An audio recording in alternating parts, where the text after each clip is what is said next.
Bonsoir. Plus d'une tonne de cocaïne part en fumée.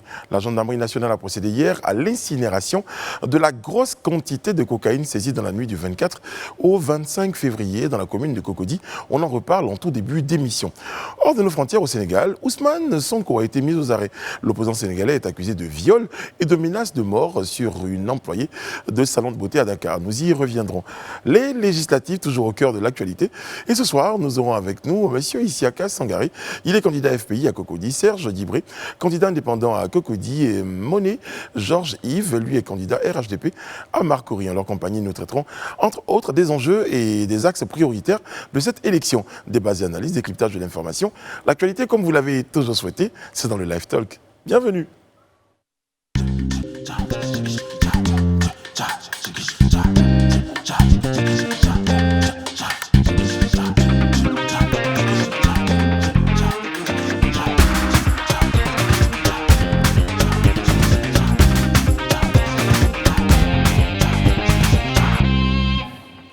Oui, très heureux nous sommes tous les soirs d'être en votre compagnie et surtout merci à vous de nous accueillir chez vous avec toujours autant de ferveur, avec toujours autant de fidélité. Vous êtes d'ailleurs plus nombreux chaque soir et ça nous fait énormément plaisir.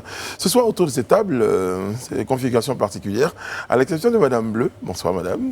Bonsoir Brice, bonsoir à toutes. Ma team, elle est composée ce soir, elle est composée différemment. À ma gauche, il y a Monsieur Isiaka Sangare. Bonsoir Monsieur Sangare, comment allez-vous? Ça va, merci. Et puis Monsieur Dibré qui est devenu un habitué de nos plateaux, je dirais. Hein. On peut le dire. On peut le dire. Hein. Bon, vous êtes passé 2 fois quand même, minimum. Bon, c'est bon. Vous savez déjà par où on rentre maintenant, contrairement à M. Sangare. Alors, donc, je fais la présentation. M. Isiaka Sangare, voici M. Serge Dibré. Bon, voilà, donc, vous êtes tous deux. Vous avez envie, avant l'émission, vous aviez déjà entendu parler l'un de l'autre, certainement? Eh bien oui, forcément.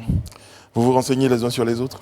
Non, c'était un illustre dévancier du terrain politique, donc il faut bien pour nous, les nouveaux acteurs, il se doit de connaître les anciens. On peut dire, on sait qui est qui dans l'écosystème politique. M. Sangare? Oui. Monsieur Dibré tout à l'heure parlait de vous. Ah oui.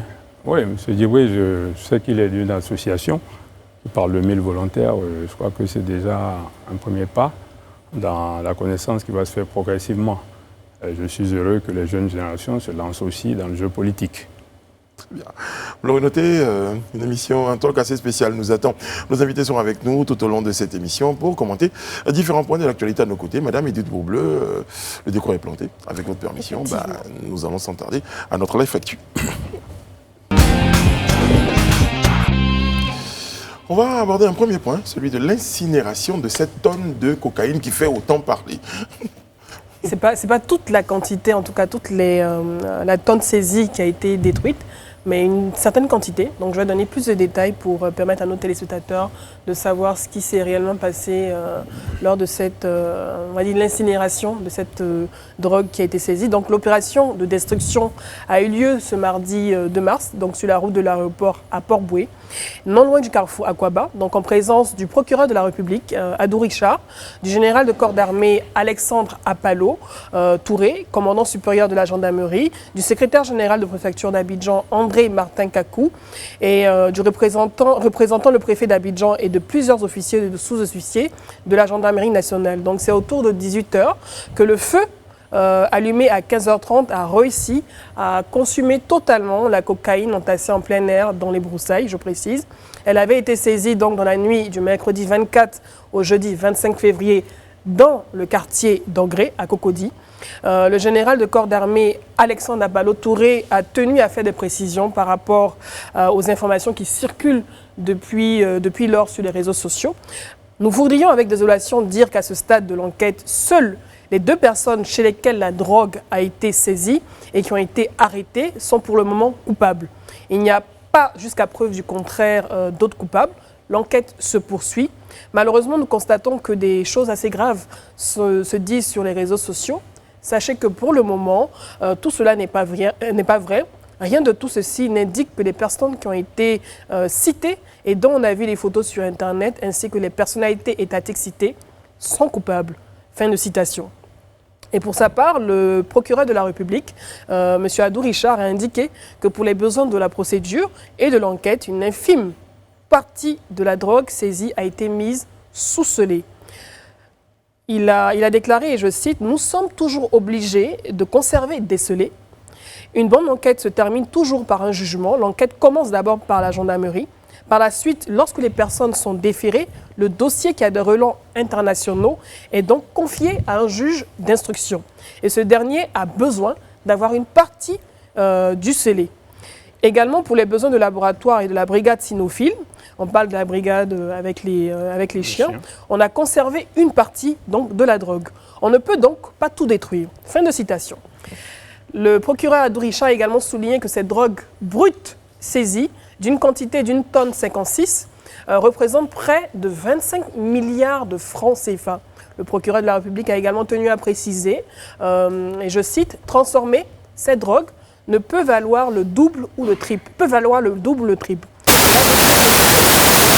À petit, et c'est dangereux pour nous qui la conservons. Il était donc nécessaire de pouvoir, au vu et au su de tous, la détruire le plus tôt possible.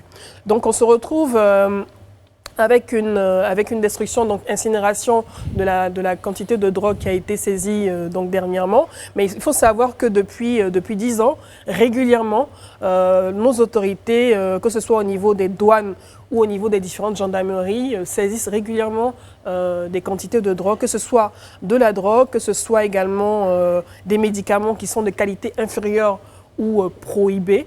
Il y a des opérations de destruction qui se font. Il y en a eu par exemple à Daloa le 31 août 2016. Il y en a eu également au niveau de Boaké en septembre 2020. Il y en a eu également au niveau d'Aboisseau avec 13 tonnes de produits prohibés qui étaient composés pour l'essentiel de drogues qui ont été saisies et qui ont été incinérées. Très bien. Alors justement, je crois que comme je vous connais, je sais que vous parlez d'incinération, vous l'avez cité plusieurs fois. Quelque chose vous embête dans l'opération? Oui, quelque chose, on va dire, m'embête dans l'incinération parce que se fait, on va dire, c'est vrai que dans un espace reculé, mais ça se fait en plein air.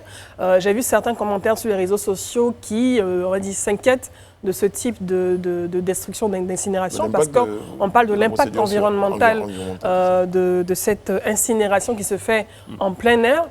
Même si c'est reculé, il y a forcément des populations alentour, il y a des particules qui se déplacent. Est-ce que ça n'a pas à la longue des effets sur les populations? Il faut savoir que dans les pays développés comme au Canada par exemple, et j'ai fait un tour sur le site web du gouvernement canadien, on s'assure que la destruction ne contrevient à aucune loi environnementale et qu'elle ne présente aucun risque pour la santé. Donc il y a deux méthodes de destruction. Tout d'abord, il y a celle qui consiste à dénaturer les stupéfiants, donc les drogues, en mettant des produits chimiques, de l'acide pour éviter qu'on ait à utiliser l'incinération. Ou sinon, il y a l'incinération et dans ce cas, on utilise un incinérateur adapté qui n'a qu'une seule fenêtre pour faire sortir une infime quantité de la fumée pour éviter que cela se propage dans l'air. Donc, peut-être qu'il faudrait revoir les méthodes d'incinération en plein air. Cette technique d'incinération-là, récemment, n'a pas dérogé la règle de ce que les gens avaient l'habitude de faire ici. Effectivement. Voilà, ils ont fait comme ils faisaient d'habitude. Comme ils font d'habitude. Et bon, les médicaments, les cigarettes également qui sont saisies. On parle également de tramadol, de cannabis, diazépam. Bref, il y a un véritable problème. Et je ne sais pas si véritablement ça a un impact parce que chaque fois, on a des quantités de drogue qui sont finalement saisies à chaque fois. Très bien. Alors, avec nos invités, M. Sangaré et M. Djibré, déjà, comment vous réagissez à cette importante saisie de drogue? Je vais commencer par M. Sangaré. D'accord, merci. Je crois qu'il est important de comprendre quels sont les enjeux dans ce trafic-là. Parce qu'apparemment, notre pays devient une sorte de plaque tournante. Ce n'est pas l'idéal. Alors, il faut savoir d'où ça vient, qu'il y ait de la transparence et de la traçabilité, et qu'on finisse par savoir qui fait quoi. Ça nous paraît important. Au-delà même des questions environnementales, les questions d'impact sur la jeunesse. Parce qu'aujourd'hui, s'il y a tant de tonnes de cocaïne, c'est bien évident qu'il y a des consommateurs. Donc, mettre en œuvre la dynamique qui va nous permettre d'endiguer et de rayer totalement ce fléau. Très bien. Monsieur Djibré. Moi, je crois que c'est les sempiternels problèmes qu'on constate dans notre société. Des enquêtes qui démarrent quand on ne connaît jamais les conclusions. Mais voilà, on va en trouver une tonne de drogue. Voilà, la société en pâtit et Mais là, en l'occurrence, on a saisi. On peut dire que c'est une enquête qui a abouti. Je reprends les mots du procureur, l'enquête ne fait que démarrer. Donc on attend d'où provient cette drogue, quels en étaient les destinataires. L'enquête est beaucoup plus large que les acteurs saisis sur le coup. Et sur le point de l'incinération qu'évoquait Mme Bleu à l'instant. Les questions environnementales que cela suscite, par exemple. Est-ce que vous validez ce genre de méthode? Alors, moi, je ne vais pas regarder en termes de validation de telles méthodes. Pour moi, je veux dire, l'incinération est une conséquence. Donc, si on muscle le jeu en amont, on aura très peu d'incinération à faire. On ne va pas concentrer des énergies sur l'incinération, faire de notre pays une passoire et après chercher à former des gens pour faire des incinérations. Donc, sur le principe, il faut le régler en amont. Maintenant, si on doit... L'infime quantité qui devrait rester, on n'aurait pas posé ces questions environnementales et tout ça. Puisque si on pose des grosses questions sur l'environnement, c'est qu'on attend toujours des grandes quantités. Il faut qu'on travaille en amont et après, on pourra traiter ça de façon résiduelle. Et donc, il faut dans ce cas traiter le problème, comme vous le dites, en amont. Est-ce qu'il ne faudrait pas réellement sanctionner les consommateurs ? Connaissant les lieux où on sait que les fumoirs sont régulièrement fermés, mais on a l'impression que de nouveaux fumoirs rouvrent à chaque fois. Il faut sanctionner toute la chaîne. Oui. Toute la chaîne. Depuis les producteurs, aux transporteurs, comment je pourrais appeler ça, les courtiers et les consommateurs. C'est une chaîne. C'est une chaîne où il faut sanctionner à tous les échelons. Allez-y. Alors moi, je crois que la question environnementale... cette méthode est inquiétante. Nous vivons dans un environnement aujourd'hui, au niveau même international, avec des problématiques essentielles relatives donc à l'environnement. Nous savons que l'environnement impacte fortement notre santé, notre qualité de vie, notre approche en tant qu'être. Donc il faut faire en sorte que les méthodes les meilleures soient adaptées pour ne pas que nous polluions l'air. On a déjà ces difficultés. On n'arrive pas à savoir quelle est la traçabilité des différents produits que nous utilisons au niveau de l'alimentation, l'utilisation des pesticides dans les différents implants. Il est donc important de trouver d'autres méthodes. Et celle-là, personnellement, me choque. Elle me choque parce qu'il y a des populations aux alentours, il y a des enfants, il y a des femmes. Et cette méthode me choque. Très bien. Alors, M. Djibré parlait tout à l'heure de toute la chaîne. On se pose des questions. Vu que la Côte d'Ivoire ne produit pas de la cocaïne, elle vient certainement d'ailleurs, quelque part. Comment est-elle rentrée sur le territoire? Des éléments de la chaîne ont besoin d'être élucidés. Exactement. On attend. D'accord. Madame Bleu, les enquêtes sont en cours? Les enquêtes sont en cours, donc on suit le dossier attentivement. Très bien. Alors, on va aborder un autre point, celui-là concerne donc le Sénégal international. Et c'est l'arrestation de l'opposant Ousmane Sanko. Bon, arrestation intervenue ce mercredi 3 mars à Dakar.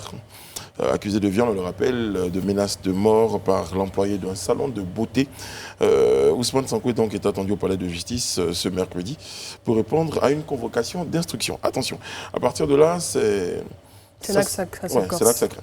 Alors, devant le palais de justice, de nombreuses personnes donc, étaient rassemblées depuis ce mercredi, donc des rassemblements de partisans qui étaient observés tout au long du chemin. Et puis l'opposant a été arrêté donc sur le trajet pour trouble à l'ordre public. Selon ses avocats, l'arrestation a eu lieu après le départ de son domicile vers 9h de son convoi. On va revenir aux faits. Il était à la base donc accusé de viol et de menaces de mort. Alors Ousmane Sanko se rend dans un salon de beauté sous recommandation d'un de ses amis. Un salon de massage? De massage, donc disons-le comme ça. C'est un salon de beauté qui pratique le massage. C'est pas forcément un cabinet spécialisé. Tu vas montrer les choses. Voilà, c'est important, il y a des nuances. Alors, son ami lui recommande le salon de massage en question, vu qu'il a des douleurs problèmes cervicaux. Oui. Voilà, donc j'avais dit douleurs, donc je finis par cervical. Des douleurs cervicales, donc son ami lui recommande l'endroit. Il s'assure, selon lui, que l'endroit respecte des normes, notamment même jusqu'à son guide religieux qui lui demande est-ce qu'il peut. Malheureusement, il n'y a pas d'homme, de masseur donc pour le masser. Donc, il fait appel au service, de ce service spécialisé, et cette dame qui le masse. Sauf qu'à la sortie, il est surpris d'être accusé de viol. Donc, ensuite de menaces. La victime a 20 ans. Oui. La présumée victime a 20 ans. À 20 ans. Après, il y a le témoignage donc, de la responsable de l'endroit qui a un tout petit peu disculpe. Qui a disculpé, voilà, oui, Ousmane Sonko. Ousmane Sonko, mais de nombreuses voix se sont élevées à gauche et à droite pour dénoncer une forme d'acharnement. Donc l'affaire serait au-delà du judiciaire, serait un tout petit peu politique. Un tout petit peu politique, parce que l'opinion, on va dire une partie de l'opinion publique sénégalaise voit dans l'arrestation et en griffe, dans l'acharnement contre le leader du parti, parce que son parti c'est le PASTEF, donc le leader du parti d'opposition PASTEF voit dans cette accusation la main du pouvoir, une main noire. Ça, c'est fort, mais en tout cas, la main du pouvoir derrière. Et donc, il y a une forte mobilisation. C'est comme une tempête dans l'écosystème politique sénégalais en ce moment. Et il y a une véritable opposition. Donc, il faut savoir que Ousmane Sonko est l'un des opposants farouches à Macky Sall. Il ne le cache pas. Il est sorti, il est arrivé 3e à l'élection présidentielle en 2019. Et depuis lors, il se retrouve au cœur de cette affaire. Donc il faut savoir également qu'au niveau de la jeunesse, il séduit beaucoup une partie de la jeunesse, en particulier à cause de ces discours qui sont anti-système et qui sont teintés un peu de conservatisme religieux. Une chose est sûre, son arrestation donc, a déclenché des remous sociaux, affrontement donc, entre ses partisans et le dispositif sécuritaire qui était mis en place. Après son arrestation, donc, il a été, Ousmane Sonko, conduit à la section de recherche de gendarmerie. Les avocats l'ont rejoint en début d'après-midi, où l'opposant s'apprêtait à être interrogé par les gendarmes. Bon, n'oublions pas que son immunité parlementaire a été levée le 26 février à une très large majorité lors d'un vote qui a été boycotté par l'opposition. Donc une vingtaine de députés de l'opposition ont saisi hier, mardi 2 mars, le Conseil constitutionnel pour annuler cette procédure. Voilà. Messieurs, vous serez, en tout cas c'est tout le mal que je vous souhaite, vous serez certainement... Non, pas tous les deux, parce que vous êtes dans la même circonscription. En tout cas, l'un d'entre vous sera député au soir du 6 mars, ou l'autre à partir du 8 ou 9 mars. Comment vous appréciez un peu cette situation-là au Sénégal? Cette fois, je vais commencer par M. Guibry. Moi, je ne souhaite pas commenter ce type d'actualité, parce que c'est à la périphérie entre un fait de société et la politique. Je ne souhaite pas vraiment commenter cela, parce que je n'ai pas assez d'éléments d'analyse sur le sujet. Donc, à la limite, ce que je déplorerais, c'est qu'on ne laisse pas... la justice, regarder un peu plus au fond les éléments qu'on a. Et puis je déplore aussi tous ces sujets sur les viols et moi ça m'agace personnellement. Voilà. Mais certains parlent d'acharnement du parti au pouvoir sur une élite montante de la politique, histoire de l'étouffer. Est-ce que vous estimez que ce sont des pratiques qui sont courantes en Afrique par exemple? Ah ben oui, ce sont des pratiques qui sont courantes. Maintenant sur cet élément précis, je n'ai pas les éléments d'analyse, mais c'est des pratiques quotidiennes en Afrique. On vit avec. Alors, il faut situer le débat sur plusieurs axes. D'abord, il est acquis, à mon sens, que tous les acteurs politiques sont aussi des justiciables. Donc, au nom de cela, chacun devrait promouvoir l'éthique, la morale et respecter donc les règles. Ça, c'est le premier élément. Le deuxième élément, il faudrait éviter tout ce qui pourrait être acharnement contre des acteurs politiques. Dans le cas spécifique, c'est une étoile montante. Je ne saurais m'engager à faire un débat dès lors que je n'ai pas tous les contours de cette affaire. Les juridictions sont saisies au Sénégal, au nom aussi de l'amitié pour ce pays. Je ne saurais développer ces différents aspects. Nous attendons tous de voir, mais chacun devrait comprendre qu'il est injusticiable. En même temps, chacun devrait comprendre que les droits des citoyens sont à respecter. C'est un pays essentiel, c'est un pays qui est très respectueux des droits de l'homme jusqu'à maintenant. Et nous souhaitons au Sénégal de rester dans cette dynamique-là. Vous êtes candidat du FPI, donc de l'opposition. Monsieur Guibry, vous êtes indépendant. Est-ce que ça fait partie des craintes que vous avez lorsque vous lancez dans une carrière politique, lorsque vous affrontez un parti comme le parti au pouvoir? Est-ce que vous imaginez que ce sont au cœur d'une affaire, voilà, des techniques qu'on pourrait utiliser pour vous réduire au silence, par exemple? Est-ce que ça fait partie de ce que vous craignez? Bon, vous savez, dans la vie, à un moment donné, on apprend à esquiver les coups, et puis à un moment où on apprend à en donner. Je crois que la finalité de l'action politique, c'est de comprendre qu'il y a différentes phases, et de finir par comprendre qu'on développe une sorte de capacité à résister à ce genre de situation. Dans la vie de chaque politique, en tout cas quand on est dans l'opposition, on vit beaucoup de péripéties. Mais ce n'est pas pour autant qu'il faut passer son temps à rester dans des postures où on pense et on suppose. Et fort de cela, on n'avance plus. Je crois que tout simplement, il faut comprendre que le jeu politique a ses règles. Le jeu politique doit être environné d'éthique, de morale et de règles. Donc nous restons conformes à cela. Et il est bien évident que malheureusement, dans nos pays, il y a quelquefois des dérapages. Étant dans l'opposition aussi et dans la vie politique, on s'entoure, on fait attention de s'entourer de personnes en griffe de confiance. On fait attention à ses connaissances, à ses relations. Est-ce que vous vivez ça? Vous êtes dans le, comment je pourrais dire, dans l'inquiétude de ce qui se passe autour de vous. Vous faites attention à ce que vous mangez, à ce que vous... Non, ce genre de choses. Il ne faut pas développer une sorte de schizophrénie. Oui. Hein. Je crois qu'il ne faut pas développer cela. Mais n'empêche qu'on a quand même une image à sauvegarder. On sait qu'on n'est pas forcément l'ami de tous. Et l'adversité est quelquefois interprétée par d'autres comme une forme d'inimité. Donc c'est vrai qu'il faut faire attention à ce qu'on mange, à ce qu'on a comme relation. Mais je pense que ce n'est pas seulement le politique. Même à son téléphone portable. Oh, ce n'est pas seulement le politique. Hein. Je crois qu'à un certain niveau, les managers d'un certain niveau, tous ceux qui à un moment donné constituent des risques pour une raison ou pour une autre. Je crois que la vie, il faut de la prudence. Voilà, même vous. Hein. Oui, exactement. Alors, c'est une histoire qui, pour certains observateurs, fait un tout petit peu penser au cas DSK. M. Guibry, j'ai du mal à lui tirer des mots sur ce sujet. Bon, allez, on va aborder un autre point. On va parler de la Covid, cette fois avec le point sur la vaccination. Une des réponses à ce fléau-là, c'est la vaccination. Depuis le lundi, les vaccins sont arrivés en Côte d'Ivoire. Comment vous appréciez donc cette actualité-là ? Parce que certains Ivoiriens sont très réservés sur l'idée d'aller se faire vacciner, sur le choix du vaccin, sur la façon dont cette question Covid est gérée en Côte d'Ivoire. Comment vous appréciez cette situation, messieurs? Alors, sur le sujet du Covid, c'est une pandémie qui conditionne aujourd'hui toute la société. Le monde est assujetti à cette pandémie aujourd'hui et nous sommes tous à la phase du vaccin. Donc, le temps de la polémique est passé.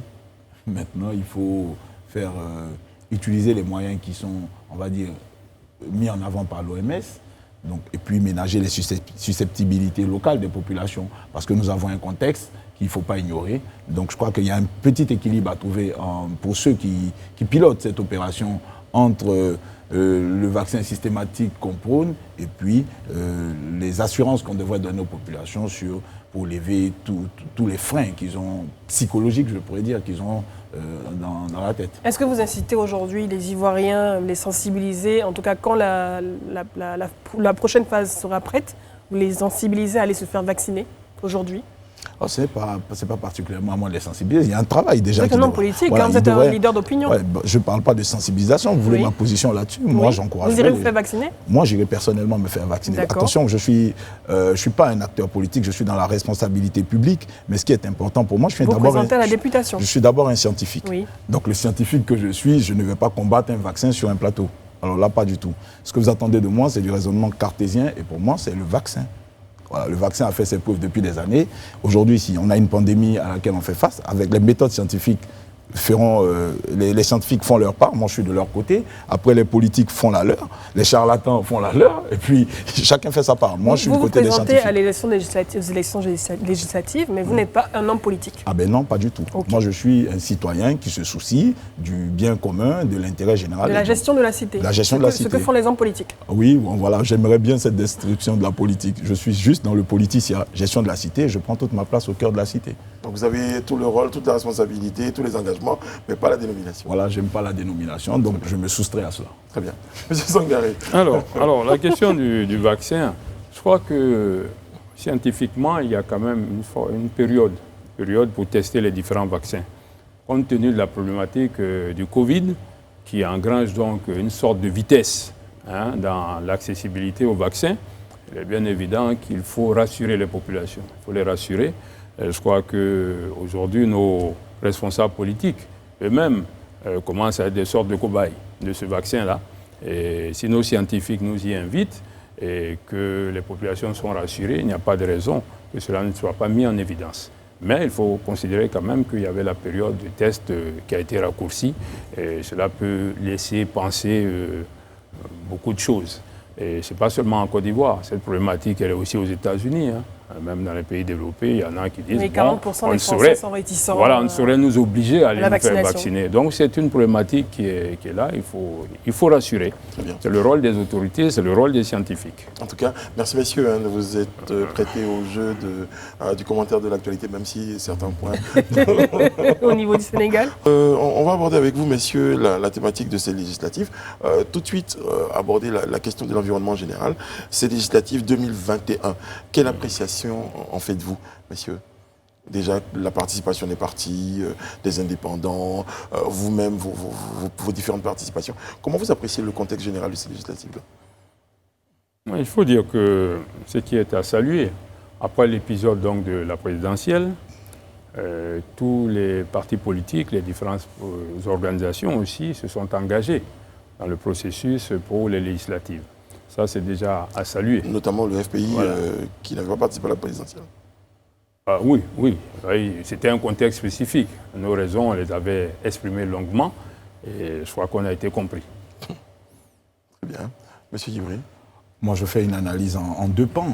Il y a un premier pan qui est la réjouissance des acteurs politiques, de tous les partis politiques, qui se réjouissent de ces législatives. Ils retrouvent leurs pratiques, ils sont des officines à élection, donc ils sont tous en action, ils célèbrent cela. Et je regarde du côté des populations, du côté des citoyens, qu'assure. On est dans une campagne où les gens se sentent, en fait, on va dire, un peu désabusés. Ils regardent des acteurs en festivité. Et eux, de leur côté, ils continuent de trinquer les peines de la dernière élection. Donc, il y a une véritable césure entre les pratiques des acteurs politiques et le ressenti des populations. Moi, c'est ce que je ressens pendant cette élection. Et je vous le disais, tout à l'heure, nous a rejoint pour cette dernière ligne droite M. Alain Toussaint. Donc, bonsoir, comment allez-vous? Bonsoir Brice, ouais. Bonsoir à nos invités. Vous avez entendu le point de vue de nos invités ce soir. Oui. En l'occurrence, M. Isiaka Sangaré, je vous rappelle, candidat FPI à Cocody, et M. Serge Djibril, lui, candidat indépendant, également à Cocody. Alors justement, je voulais leur poser une question sur l'un des enjeux de cette élection législative, notamment dans votre circonscription de Cocody, qui est la participation.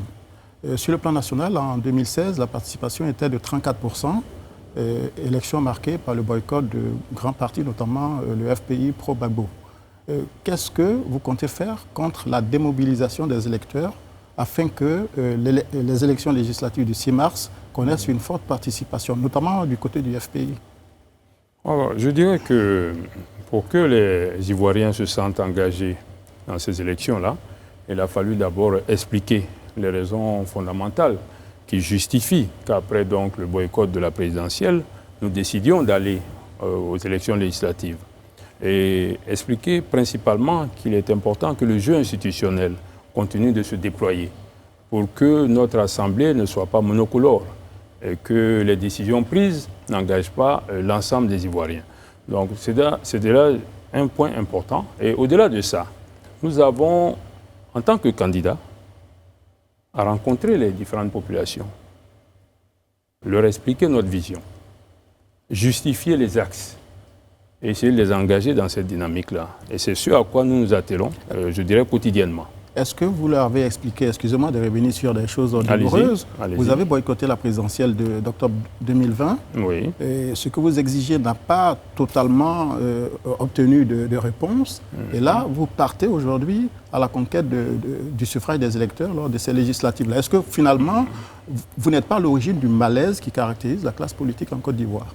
Oh, c'est trop facile de dire que l'opposition est à l'origine du malaise. Il y a quand même un ensemble de situations qui ont entraîné l'événement que nous avons tous connu. Il parlait tout à l'heure d'électeurs désabusés. Le fait que vous disiez non le lundi et que mardi, vous disiez, en fait, que vous dites oui à la même chose de la veille, bon, non, ça pose quand même ça trouble. Les électeurs, c'est la présidentielle et mardi, c'est voilà, c'est un peu l'inconstance des positions que vous avez, qui sont parfois dogmatiques. C'est-à-dire, il faut dire non parce qu'on est dans l'opposition. Et puis, alors qu'en réalité, parfois, il aurait fallu dire oui pour faire avancer le schmilblick. Non, mais vous voyez, votre approche, elle est un peu péremptoire, permettez-moi de le dire. Peut-être un peu simpliste, mais c'est quand même non, le reflet d'une réalité. Voilà. Non, c'est la réalité telle que vous la voyez. On vous laisse terminer. Du point de vue de votre projection sur la situation qu'on a connue, on a bien su que, suite au 3e mandat, l'opposition s'est clairement exprimée pour dire que l'opposition ne saurait s'engager dans la reconnaissance du 3e mandat. Malheureusement, il y a des incidents qui ont suivi. On avait la latitude d'initier un dialogue assez rapidement pour trouver des solutions. On a abordé, on a approché les différentes autorités, on a même invité les Nations Unies, la représentation régionale, l'Union africaine, pour que des solutions soient trouvées, pour que de la médiation soit mise en œuvre. Quand bien même tout cela a été fait, les autorités en place n'ont pas voulu de cette approche-là. Alors, nous sortons de cet épisode, nous allons à un dialogue politique, des résolutions sont prises, elles ne sont certes pas suffisantes, mais elles devraient permettre que nous participions à ces élections. Parce que l'autre option, ce serait de dire, nous ne participons pas, et nous continuons dans le boycott. Quelle aurait été la finalité? Après le 6 mars, vous reconnaîtrez les résultats qui seront issus de ces élections, auxquelles vous avez accepté de participer librement? Mais attendez de voir le 6 mars. Le 6 mars, c'est un ensemble de conditions qui font qu'on accepte des résultats. Encore des conditions? Non, c'est un ensemble de conditions qui nous permettent d'accepter des résultats. Très bien. Alors, si tout se déroule correctement, non, laissez-moi finir. Si tout se déroule correctement, mais on reconnaît les résultats. Nous ne sommes pas un parti qui a toujours refusé de reconnaître des résultats. Mais s'il y a des incidents, s'il y a un ensemble d'éléments qui transgressent les règles que nous avons mises en œuvre ensemble, évidemment, nous aurons cette approche. Nous pensons qu'on va y arriver ensemble. Ok. Voilà. On va revenir. Juste un mot, Brice. M. Guibré qui parlait tout à l'heure des lecteurs désabusés et autres, vous, en tant que représentant de la société civile, enfin membre de la société civile, vous dites que vous n'êtes pas politique, vous avez la recette miracle pour inciter vos concitoyens à aller voter? Ah mais non, on leur montre le chemin pour dire que si vous êtes désabusés, si vous êtes si déçus par la classe politique, c'est l'heure de les sanctionner. C'est l'heure de sanctionner tous ces acteurs-là à la démarche totalement sinusoïdale que personne ne peut suivre. Les matins, ils nous montent vers le haut, le soir vers le bas. Non, on fait ci, on fait ça, mais... Vous me rejoignez? Je vous précède même d'ailleurs. Très bien, merci. Bon, ça, vous vous rejoignez entre vous. Mais moi, je suis un acteur politique. Et même si vous voulez faire de la politique sans reconnaître les règles, les principes politiques, vous vous rejoignez ensemble dans une lecture. Mais je dis que le peuple désabusé, on a mis en œuvre un ensemble d'actions pour leur faire comprendre que cet environnement appelait à un ensemble d'actions. Maintenant, l'autre environnement, c'est celui de la participation aux jeux institutionnels. Alors, justement, on va revenir, monsieur Sangaré, on va revenir à ce point-là, si vous le voulez bien, parce qu'on va refaire l'historique. Nous sommes aujourd'hui dans cette phase des législatives. Monsieur Guibré parlait des électeurs désabusés. Vous partagez ce point de vue? Vous avez l'impression aujourd'hui que les électeurs sont désabusés? Si oui, si vous le reconnaissez, qu'est-ce qui est fait aujourd'hui pour amener les électeurs dans ce jeu politique-là? Parce que vous avez besoin de la participation de ces derniers. Oui, mais cela dépend d'abord de présenter les enjeux. Les enjeux de ces élections-là sont des élections qui vont permettre de repositionner dans le paysage politique les acteurs majeurs, les idéologies qui sont les mieux imprimées. Et fort de cela, on aura une finalité d'action à mener pour que nous débouchions sur ce qui est attendu de tous, que la politique réconcilie les Ivoiriens. Les acteurs désabusés, oui, ça a été un moment. Maintenant, on a continué de discuter avec les uns et les autres. Parce que la finalité, c'est de dire, bon, nous avons vécu une situation, et fort de cela, beaucoup de personnes se sont rétractées. Mais si on veut faire de cela un fonds de commerce, pour dire qu'on est indépendant, alors ça ne marche pas. Ça ne devrait pas être un fonds de commerce. Il faut apporter des réponses. Et nous essayons d'apporter des réponses dans les thématiques que nous développons pour les élections législatives. Très bien. Et moi, j'aimerais me projeter dans le futur proche, parce que la campagne prend fin le 6 mars. On a parlé de ce qui s'est passé avec Alain pendant les présidentielles. On parle d'électeurs désabusés. Mais dans un futur proche, si vous êtes élu, qu'est-ce que vous avez prévu de faire pour apporter un changement au sein de l'Assemblée nationale? Qu'est-ce que vous avez dans votre tiroir? Des propositions de loi? Qu'est-ce que vous avez prévu de faire? Quel est votre programme, M. Guibré? Alors déjà, il faut savoir que sur le principe de l'Assemblée, pour nous, les partis politiques aujourd'hui sont honnêtement ceux qui tous ont été majoritaires dans cette Assemblée. Il y a déjà même le mode de fonctionnement de l'Assemblée que les partis politiques ont tous validé. Les principes, nous, on se pose des questions, nous, en tant que citoyens. comment voilà un Parlement où des représentants que sont les députés arrivent à faire des votes à bulletins secrets. Nous, ça nous intrigue. Voilà des envoyés qui arrivent à cacher leur vote à ceux qui les envoient. Mais non, on doit avoir des votes transparents à l'Assemblée nationale. Vous parlez du vote de l'indemnité Je veux dire que les députés, il est totalement incompréhensible que les députés fassent des votes à bulletins secrets. Mais ce sont les règles de l'institution. C'est pour ça que d'ailleurs, déjà les là, règles... je ne vois pas, non. Ce n'est pas essentiel dans le processus démocratique actuellement. Si ce sont les règles de fonctionnement du Parlement, je pense qu'il faut s'y faire. Je pars de ces règles de fonctionnement pour expliquer pourquoi les réformes que nous allons porter touchent toute la classe politique. Parce que le mode de fonctionnement, il est acté par les acteurs politiques. Donc tous sont d'accord sur le principe qu'on a le droit de cacher notre vote à ceux qui nous ont mandatés. Nous, qui mandatons, on considère qu'il y a déjà une légère aberration. Fort de cette aberration, nous, quand on part au Parlement, on part sur des combats. On se dit, il y a des problématiques. Le rôle du député, au-delà de faire l'essuie-glace, oui, non au Parlement, il faut qu'il soit proactif, il faut qu'il propose. Et donc cette proposition, elle doit se faire aussi bien dans le cadre du Parlement que même à l'extérieur. Le député, il doit être quelqu'un de qui transforme nos vies. Et donc nous, 4 combats majeurs sur lesquels nous allons faire, nous faisons campagne d'ailleurs. Première loi sur laquelle nous faisons campagne, puisque en dehors des thématiques que mettent en avant les partis politiques, oui, on va réconcilier les Ivoiriens, il y a des problèmes substantiels que les populations mettent en avant. Nous, on s'attaque tout de suite aux questions, les frais de concours, par exemple. Nous, on a beaucoup entendu les diplômés à la maison se plaignent du fait que, avec les frais de concours, on a un pays qui a quasiment le taux d'échec au concours le plus élevé au monde. 50 000 candidats, 700 admis. Et on prend l'argent de tout le monde. Et les gens passent 4-5 concours chaque année. On se pose des questions. On se dit, mais si tant est que 99% des candidats vont échouer, mais ça ne sert à rien de récupérer l'argent de tous ces candidats. Donc, il faut travailler à la suppression des frais de concours pour soulager nos diplômés. Et quoi d'autre? Deuxième loi sur laquelle on fera campagne, on parle aussi de l'aide personnalisée à la jeunesse active afin de valoriser le travail. Nous, on se dit que diplômés comme non diplômés n'ont déjà pas de travail dans ce pays.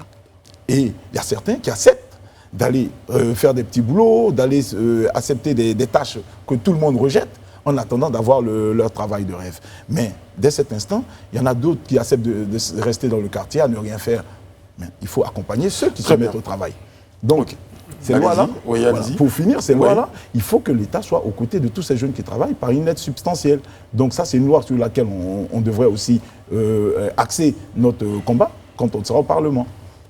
Alors, le Front populaire ivoirien, on n'a pas inventé la roue. Nous avons un programme de gouvernement, un projet de société qui s'étale sur différents secteurs. Le député a un mandat national. Il va donc aborder les thématiques qui touchent chacun d'entre nous. La question de la santé, la question de l'éducation, la question de la cohésion nationale, la question environnementale. Sur la question de la santé, évidemment, nous, quand on était au pouvoir, on parlait de la couverture maladie, de l'assurance maladie. Maintenant, on parle de la couverture maladie. Mais on sent que le principe qui va donc fonder la solidarité n'est pas bon, il est déséquilibré. Chacun paye 1 000 francs, quand bien même il a une capacité contributive plus importante. Certaines maladies sortent du champ de couverture de l'assurance, notamment les maladies chroniques. Au niveau de l'école, les derniers rapports ne sont pas en notre faveur. Il y a des difficultés et il faut faire en sorte que nous trouvions des solutions. La cohésion nationale, on cohabite tous ensemble, une petite étincelle, et c'est les conflits intercommunautaires. Il faut pouvoir stopper tout cela dans un processus de réconciliation réel. La question environnementale, on se retrouve aujourd'hui avec, en 2020, 18 000 cas de cancer, 11 000 morts. Ça doit attirer notre attention. Quelle est la traçabilité des produits? Qu'est-ce que nous consommons au quotidien? Il y a beaucoup de problématiques. Nous avons déjà abordé ces questions-là. Nous disons, nous allons mettre en œuvre un processus de décentralisation véritablement, avec des districts autonomes qui aient les moyens. Parce qu'aujourd'hui, l'État de Côte d'Ivoire, c'est 8 600 milliards de budget. Moins de 10% est affecté au développement. Donc il faut rendre les districts autonomes pour résorber le chômage, aborder la question de l'emploi des jeunes, la promotion des femmes. Autant de situations. Aller aussi vers les métiers nouveaux. Parce que notre formation n'est pas adaptée, il y a donc une sorte de saturation, il faut aller vers les métiers nouveaux. Le digital, la transformation, les énergies renouvelables. Voilà donc différents axes que nous abordons. D'ailleurs, j'ai ici un élément des axes que nous projetons. C'est la lecture pour la campagne. C'est la lecture. Je voulais juste relancer M. Sangaré sur le dossier de la santé. Est-ce que, par exemple, vous envisagez de faire quelque chose en ce qui concerne le tourisme sanitaire. Je veux dire, parce qu'un de vos collègues ou anciens compagnons, M. Madou Koulibaly, avait dit qu'élu, il prendrait des initiatives au niveau législatif pour empêcher, par exemple, que des représentants de l'État, des fonctionnaires, des ministres, des membres du gouvernement, ceux qui sont financés par les fonds publics, ne puissent pas aller se soigner à l'étranger. Proposition dogmatique, pragmatique. Est-ce que cela est possible dans un pays comme la Côte d'Ivoire? Oui, mais il faut déjà développer nos infrastructures sanitaires. Encore ces jours-ci, je dirais, nos centres hospitaliers ont des scanners qui ne marchent pas toujours. C'est important qu'on le relève. Donc il faut d'abord équiper. Il faut donc déjà équiper. Il faut faire en sorte que nos CHR soient de véritables CHR avec un plateau technique.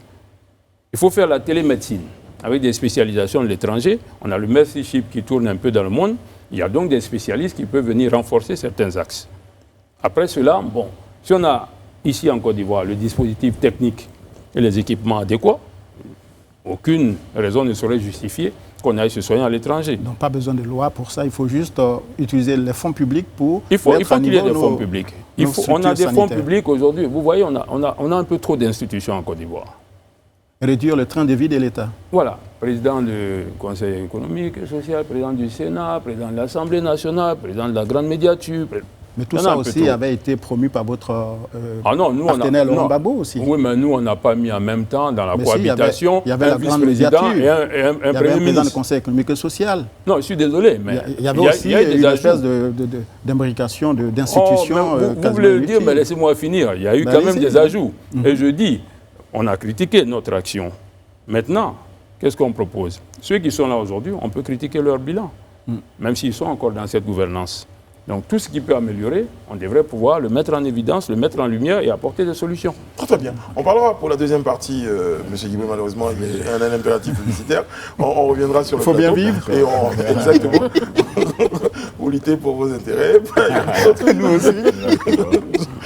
Qu'on est obligé de protéger. On marque une pause pour la pub, on se retrouve derrière. Quelqu'un aurait dit mieux vaut tard que jamais. Monsieur Mouné Georges-Yves, candidat RHDP à Marcory. Bonsoir, Monsieur Mouné. Bonsoir à tous les auditeurs de Live TV.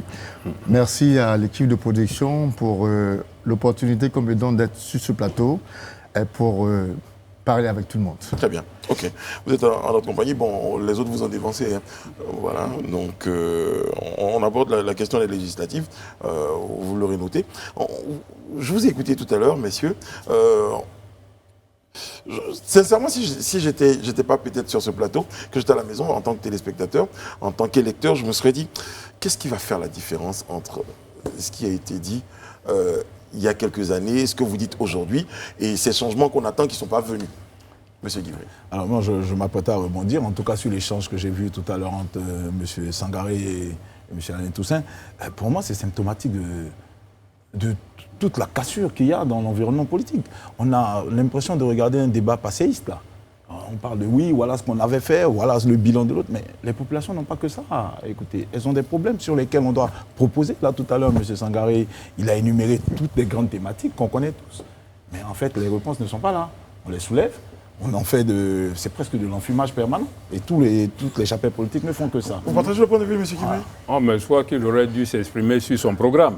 Il n'a pas été éloquent sur son programme. Okay. Donc il ne faut pas rattraper ça en disant oui, ce que vous dites c'est de l'enfumage. Il faut respecter aussi ce que les autres disent. On n'a pas le temps, mais je vais vous développer dans les détails parce que nous avons 211 projets avec des phases clairement établies. Donc c'est pas de l'enfumage. Je vais faire ça officiellement.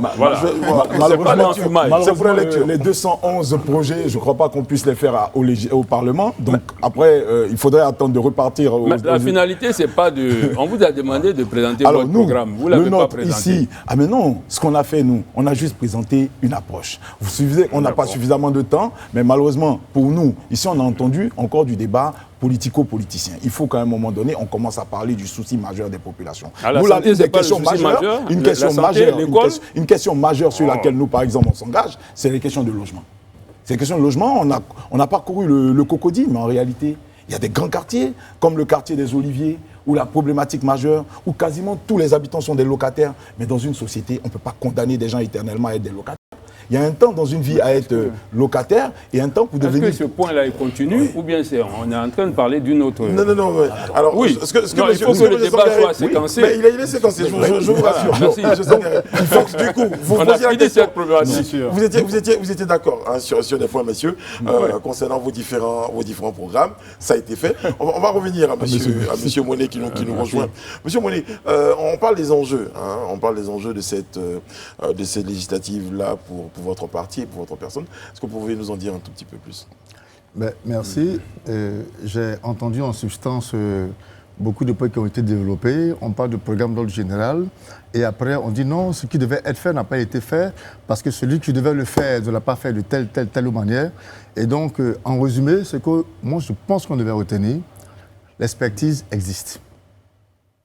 Les schémas existent. Les moyens existent. Les hommes existent. Mais si les hommes ne sont pas toujours à leur place pour faire ce qu'ils doivent faire, aucun programme ne pourra être exécuté selon les normes, selon l'attente des populations. Alors pour moi, au-delà des partis politiques, il y a les hommes. Et on sait tous que l'homme, c'est une fin en soi. Un pays est géré par un président. Le président, il est élu. Il a son programme de développement donc, de la nation. Et là, pour parler des élections législatives, le président a besoin d'une majorité à l'Assemblée nationale. Bien entendu, on est dans une configuration de démocratie. Donc, à l'Assemblée, on doit avoir toutes les sensibilités représentées. Mais le président a besoin d'une majorité. Alors, le président a besoin d'une majorité, mais le projet de programme de développement du président de la République, ça concerne l'ensemble des Ivoiriens. La déclinaison sectorielle dans l'exécution de ce programme est bien connue. Et là où il y a les points de divergence, c'est sur des détails. Mais dans l'ensemble, tous les Ivoiriens sont pris en compte. Mais vous, M. Monet, oui. qu'est-ce que vous comptez apporter de nouveau? Qu'est-ce qui fait de vous l'homme vers qui il faut se tourner? Parce que ces populations vous regardent aujourd'hui. Alors, M. Monet, aujourd'hui, pour la circonscription de Makori, M. Monet est une personne qui est beaucoup intervenue dans le social. D'accord? Parce qu'un homme est d'abord social. Et c'est à partir du social qu'on arrive à rassembler tout le monde. Alors, le social qui a été développé, c'est dans quel sens? Au plan de la santé, au plan de l'éducation, au plan infrastructurel et au plan de la prise en charge tout azimut de toutes les populations de Makori, sans distinction de race, de religion, d'ethnie ou de région. Voilà. Donc c'est ça l'homme social. Et quand il pose un acte social, toutes les entités sont prises en compte sans discrimination aucune. Et aujourd'hui, les populations de Makori estiment que si Georges-Yves Monet est député, mais sous la bannière de mon parti politique, qui est le RHDP... Je rappelle que vous étiez indépendant pour les législatives. Non, pour les municipales. Municipales, vous étiez... En 2013 et en 2018, j'ai été candidat indépendant. Ouais. Voilà. Pour ces différentes élections-là. Et aujourd'hui, je brigue un poste législatif, mais sous la bannière du RHDP. Qu'est-ce qui a motivé ce changement? Qu'est-ce qui a motivé ce changement? Mais c'est toujours le service du peuple. Vous estimez qu'en tant qu'indépendant, parce que M. Guibril est indépendant, je ne sais pas, peut-être qu'il va peut-être avoir les explications en se posant des questions sur le fait qu'il le soit. Vous étiez indépendant, vous avez peut-être imaginé qu'en étant indépendant, vous n'auriez pas beaucoup de chances de remporter une élection législative et qu'il fallait vous accouder à un parti politique? Non, alors déjà, il faut dire une chose, c'est que j'ai été candidat indépendant pour les élections municipales. D'accord. Et là, je suis candidat RHDP pour les élections législatives. D'accord? Les élections municipales, ce sont des élections locales. Mais le député et les députés de la nation, en représentant sa circonscription au niveau de l'hémicycle, où il est traité des questions d'ordre national. Mais la différence et l'avantage, c'est que quand on est député d'une région, en tant que député de la nation, tous les programmes qui sont développés par la votation des lois à l'Assemblée nationale, ça concerne le projet de développement sur toute l'étendue du territoire. Mais le député de la région peut négocier de façon spécifique des grandes questions d'ordre sociétal qui concernent sa région. Et à partir de ce moment-là, de par le pouvoir, de par l'autorité qu'il a en tant que député, peut négocier avec tous les ministères sectoriels, tous les décideurs pour dire, bon, chez moi à Makori, il y a des choses qu'il y a à faire, alors ayez un regard là-dessus, sur la base du plan moi, j'ai plus le fil conducteur de l'émission. Excusez-moi. Non, excusez-moi. Je ne sais J'ai répondu à la question que vous m'avez posée. On était dans un déroulement, je crois qu'on était au dernier point. Oui, on ne va pas repartir en arrière parce que M. Monet est arrivé en retard. Non, mais M. Monet... Il ne faut pas donner cette l'impression. Je vais le Non, relancer. vous ne l'avez pas, je vous rassure. Je l'en- Monsieur Toussaint. Voilà. Alors, Monsieur Monet, merci pour vos propos. Je voulais parler de l'équité de ces élections-là. Il semble que votre parti, avant même l'entame du jeu, a une certaine avance, pour ne pas dire une avance certaine, sur ses concurrents. Je demanderai à M. Sangaré d'y répondre. Vous connaissez un peu la formule sportive, la remontada. Qu'est-ce que l'opposition compte faire pour rattraper son retard qui est déjà un peu structurel compte tenu du découpage électoral qui a été fait? Vous avez 90 à 100 sièges qui vous sont quasiment garantis. Est-ce que vous pensez que déjà cette compétition, elle est ouverte, elle est, comme on dit, équilibrée entre le pouvoir et l'opposition? Parce que tout à l'heure, vous parliez de votre bilan, de la majorité qui est nécessaire pour gouverner, mais en même temps, il semble que l'opposition soit déjà en situation de quasi-handicap. Monsieur Sangaré. Alors, vous voyez, vous avez une vision, je dirais, qui va dans le sens d'une démarche qui finalement soutient une des parties. Je suis désolé de le dire comme ça. Mais vous avez le droit de le dire. Oui, surtout. j'ai le droit. Vous avez le droit de le dire. Je continue de dire que la thématique, là, je ne sais plus où on en est. Alors, si vous posez cette question, mais qui est handicapé? 10% de taux de participation à la présidentielle. Ce Le sont- RHDP, ce ne sont pas les chiffres de la CEI. laissez-moi finir. Le RHDP qui a volé en éclats depuis un certain nombre d'années. Et vous dites que c'est nous qui avons un handicap? Non, nous sommes une opposition je ne qui disais va... pas pour vous charger, à la- Non. c'est un constat, Non, c'est puisque un- le découpage c'est un- oui, mais électoral qui est on n'a fait même pas- vous donne, en Oui. tout cas un retard. Et je vais donc demander ce que Oui. vous, en tant que représentant de l'opposition, vous pensez d'une situation qui est quand même une situation d'inéquité. Oui, merci. Voilà. Présenter sous cet angle, oui. Mais j'ai dit Ouais, exactement la parce même que- chose. Non, ça prêtait à... Non, ça prêtait à Ah non, non, intention. j'ai dit Mais là, exactement maintenant, la même chose. Maintenant que c'est fait, Là, c'est clair. maintenant que J'ai c'est dit fait, exactement on la va même progresser. chose. On On va n'a progresser, messieurs, on s'il n'a vous pas à plaît. se rassurer du fait que, bon, il y a un ensemble de points, le découpage, il n'est pas bon, il n'est pas, C'est ce que il je n'est pas voulais équitable. entendre. Et on a dit, bon, on n'a pas eu le temps de gérer ces questions. J'espère que ces questions vont être abordées très prochainement. Mais dans tous les cas de figure, nous partons fort quand même de bastions qui sont restés fortement attachés à cette volonté de changement, à cette volonté d'une équipe nouvelle, à cette volonté d'un débat contradictoire à l'Assemblée nationale pour qu'en fait on amorce totalement le renforcement du jeu institutionnel, pour que la démocratie s'exprime et qu'on aboutisse au développement. Donc beaucoup d'Ivoiriens attendent ce changement-là et attendons de voir le 6 mars. Et dans ces conditions, quelle marge reste-t-il à un indépendant comme vous pour tenter de ravir un siège dans une circonscription difficile comme Cocody? Il reste la liberté de vote des citoyens. Je crois que dans la commune de Cocody, les citoyens se sont déjà exprimés. En 2016, la coalition PDCI-RDR a été battue à Cocody parce que les citoyens de Cocody ont voté la liberté. Ils ont voté l'indépendance vis-à-vis des partis politiques. Et donc, 5 ans après, quand ceux qui avaient incarné cette liberté, qui avaient incarné ce vote de l'indépendance vis-à-vis des chapelles politiques, reviennent avec une casquette d'un des appareils politiques, mais les citoyens disent non. Ils disent non, ils conservent cette liberté, ils conservent le cocodylite parce qu'ils avaient voté en réalité un principe. Ils avaient voté une valeur. Donc, nous ne sommes pas des brebis. Nous avons voté la liberté en 2016 et nous revoterons la liberté en 2021. Alors justement, vous parlez de valeurs et c'est un point important à nos yeux. Monsieur Sangaré, je me tourne vers vous.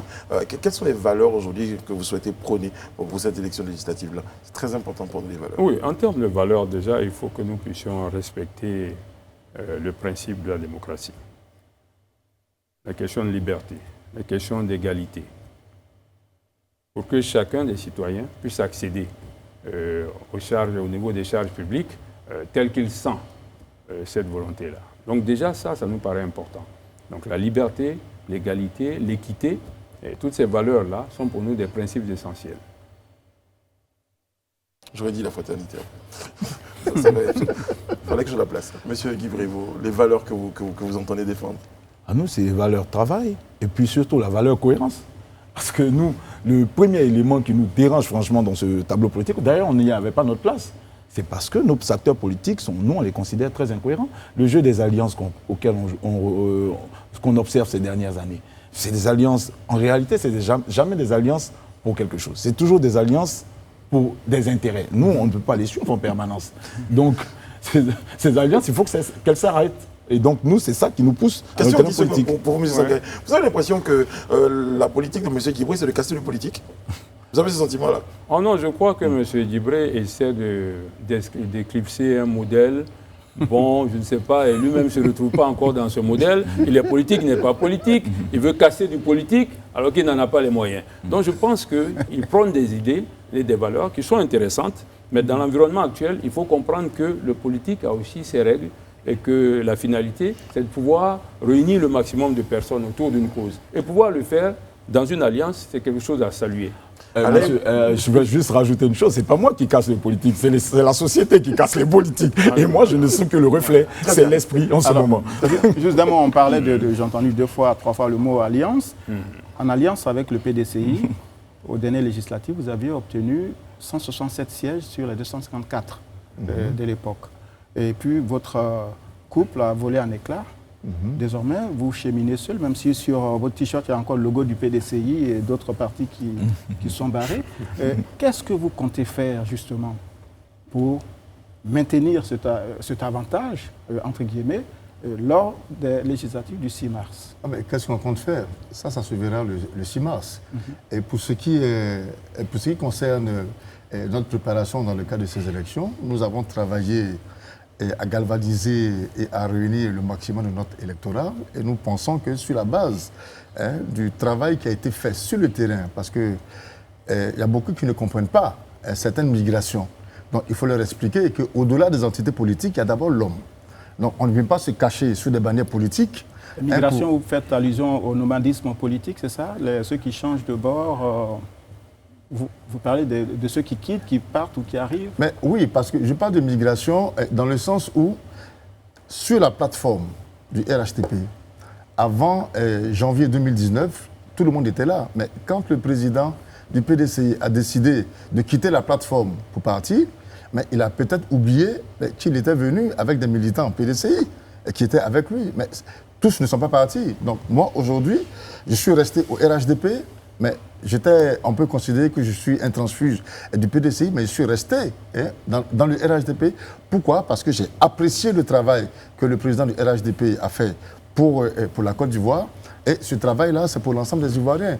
Alors, je suis dans le RHDP, mais je n'oublie pas que je viens du PDCI. Donc, ceux du PDCI peuvent considérer que j'ai fait une migration, mais moi, je suis resté dans le RHDP et je suis très heureux de RHDP. Et vos électeurs qui vous soutenaient hier, comment est-ce qu'ils vivent justement cette nouvelle bataille mais justement, chacun de son côté? C'est justement ce à quoi je m'emploie pour leur expliquer qu'au-delà des entités morales qui sont les partis politiques, il y a avant tout l'homme, ses valeurs et la qualité de notre personnalité. Donc, Georges-Yves Monnet, hier indépendant, Georges-Yves Monnet, aujourd'hui dans le RHDP, c'est le même Georges-Yves Monnet qui ne s'arrêtera jamais de faire ce qu'il faisait avant, mais mieux. Dans le RHDP, il fera davantage parce que maintenant, il y a un véritable soutien. Juste un petit point. Mais vous prenez beaucoup de valeurs socialistes. Rejoignez-nous. Mais le socialisme, ce n'est pas dans le nom, hein, mais c'est dans les actions. Très bien. Monsieur Sangaré, juste un petit point pour Monsieur Sangaré. Qu'est-ce qui n'a pas marché avec le FPI, l'autre L, par exemple sur Yopougon, puisque vous souhaitiez être dans cette bataille là-bas, et puis finalement, ils vous ont éjecté pour présenter d'autres... On dit qu'on nous a éjectés, je dirais qu'il y a un axe qui s'est dessiné entre le PDCI et EDS. Nous, on respecte ce axe-là. On en a tiré les conséquences et puis nous avançons avec une autre plateforme qui a en son sein l'UDPCI, le COGEP, AGIR et le FPI. Donc il n'y a pas, c'est pas une question d'aide. Il y a le FPI et puis il y a EDS. Donc il n'y a pas 2 ailes au niveau du FPI. Ils volent très bien comme ça, le FPI, voilà. On respecte les choix des uns et des autres. Mais il y a le FPI. Vous avez la parole, monsieur Sangaré. Je rappelle que vous êtes le premier à être venu sur ce plateau en termes de ponctualité. Et je crois qu'on va... C'est une de nos valeurs. Voilà, vous saisissez la balle au vent. Et vous avez la parole. Les Ivoiriens vous regardent droit dans les yeux. Qu'est-ce que vous pouvez dire en 1 minute pour pouvoir emmener ces électeurs-là à pencher de votre côté? Alors, nous sommes dans un environnement où le jeu institutionnel devient important. Il y a des lourdeurs au niveau des générations. Nous sommes restés dans le jeu des habitudes. Nous sommes restés dans une sorte de formalisme. Il faut se projeter sur demain, avoir une vision. Il faut comprendre que nous sommes appelés dans l'environnement international à apporter de notre intelligence et à opter pour des choix qui confortent notre pays et le lancent clairement dans la dynamique de développement. Alors ensemble, osons le changement, allons donc voter le 6 pour que nos institutions renaissent. D'accord. Monsieur Guibry. Alors nous, d'un point de vue, ce qu'on regarde, on se dit tout de suite que pour l'élection du 6 mars prochain, il faut qu'on sorte des sentiers battus. Il y a quelques clichés où on observe, non, celui-ci est meilleur, il doit rester éternellement. Nous prenons le principe du tout le monde est capable de tout. Et dans notre société, la société dans laquelle on est, plus personne ne rêve. Il y a des sentiers qui nous semblent être interdits désormais aux citoyens parce que sous prétexte que sans moi, c'est le chaos. Mais il n'y a pas d'homme providentiel. Il n'y a pas de personne destinée à incarner éternellement des positions dans la responsabilité publique. Si chacun d'entre nous se disait qu'il pouvait faire donner le meilleur de lui-même à ces postes-là, tout le monde aurait tout tenté. Et c'est ça, c'est ce à quoi nous on appelle. On se dit, l'alternance est une des valeurs premières en démocratie, et nous, il nous faut, chacun à son tour, pouvoir se projeter dans la responsabilité publique. On appelle à l'alternance aussi dans la commune de Cocody. Merci, monsieur Guibry. Alors, monsieur Monet, bon, vous avez compris pourquoi vous êtes le dernier à avoir la parole. C'est à vous, en une minute. Pour faire de l'attrapage? Non. Dans l'expression langagère? Allez-y. Ben, je vous remercie. Je voudrais être très reconnaissant à Live TV pour l'opportunité qu'on nous donne de nous exprimer sur ce plateau. Oui, alors pour ces élections, je pense quand même que nous sommes dans un pays qui est gouverné. Il y a un président. Le président a un programme à exécuter pour l'ensemble des Ivoiriens.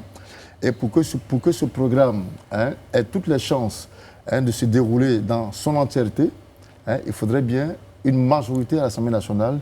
Et nous voulons, au niveau de Marcory, pour les candidats que nous représentons pour le compte du RHDP, être ces grands acteurs qui manifesteront de leur présence à l'hémicycle pour pouvoir défendre, débattre, apporter même la contradiction.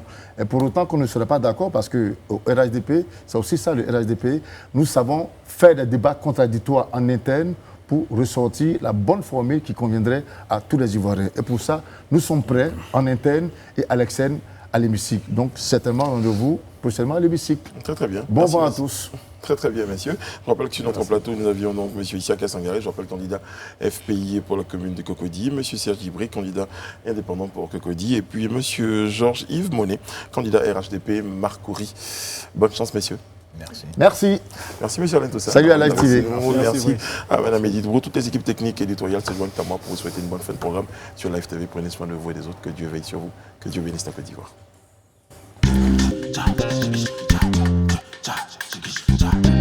Cha,